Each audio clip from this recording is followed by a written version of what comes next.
ഈ no parking എഴുതിയ സ്ഥലത്ത് ഈ കൊട്ടാരത്തിന്റെ പേരൊന്ന് മെൻഷൻ ചെയ്യാമായിരുന്നു, അല്ലെങ്കിൽ ആ സ്ഥലം ഒന്ന് മെൻഷൻ ചെയ്യാമായിരുന്നു എന്ന് എനിക്ക് പേഴ്സണലി തോന്നി. വേറൊന്നുമല്ല, നമുക്കറിയാൻ പറ്റാത്തവർക്ക് ഇത് ഏതാ സ്ഥലം, ഏതാണ് കൊട്ടാരം എന്ന് 4 പേരോട് പറയാനെങ്കിലും പറ്റണമല്ലോ.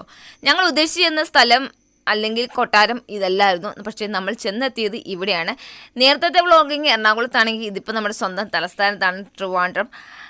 എന്നാൽ പിന്നെ കിട്ടിയത് കിട്ടി, എന്നാൽ ഇതിൽ കയറി അങ്ങ് കാണാം. കാരണം പാർക്കിങ്ങിന് നോ പാർക്കിംഗ് എന്ന് എഴുതി വെച്ചിട്ടുണ്ട്, പക്ഷെ പാർക്ക് ചെയ്യാൻ ഒരു സ്ഥലം പോലുമില്ല. അങ്ങ് ഒരു 10-15 കിലോമീറ്റർ അപ്പുറത്തെങ്ങാണ്ടായിരുന്നു ഞങ്ങളുടെ വണ്ടി ഇട്ടിട്ടുണ്ടായിരുന്നത് കേട്ടോ. പിന്നെ ഞങ്ങൾ ലോക്ക് എന്ന് പറഞ്ഞ് നടന്നാണ് ഈ കൊട്ടാരത്തിൻ്റെ ഇവിടെ എത്തിയത്. എന്നാൽ പിന്നെ അതിനകത്ത് കയറി 2 ഐസ്ക്രീമും കഴിച്ച് നമുക്ക് അല്ലക്കൂടെ ഒന്ന് കയറി ആ കൊട്ടാരമൊക്കെ കണ്ടിങ്ങ് പോരാം എന്ന് കരുതി. പക്ഷേ ഞങ്ങളുടെ ഭാഗ്യവും നിർഭാഗ്യവും ഒന്നിച്ചായിരുന്നു. അത് കാരണം കൊണ്ട് കൊട്ടാരം ഓപ്പൺ അല്ലായിരുന്നു കേട്ടോ.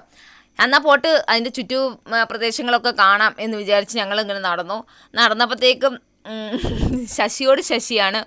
കുറേ പേര് അങ്ങൊക്കെ കൂടി ഇങ്ങ് നിൽക്കുന്നുണ്ട്. അപ്പോൾ എനിക്ക് മനസ്സിലായി ഇതൊരു ലവേഴ്സ് പാർക്കാണെന്ന്.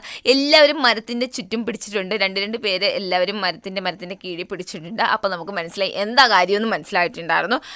കൂടുതലൊന്നും ചുറ്റിക്കറങ്ങാതെ ഞങ്ങൾ എന്നെ അടുത്തു. എന്നാൽ എന്തെങ്കിലും ഐസ്ക്രീമോ അല്ലെങ്കിൽ വലിയ ജ്യൂസോ ഒക്കെ കുടിക്കാം എന്ന് കരുതി. പക്ഷേ അതും ഞങ്ങളുടെ ഭാഗ്യം കൊണ്ട് അവിടെ ഉണ്ടായിരുന്നില്ല.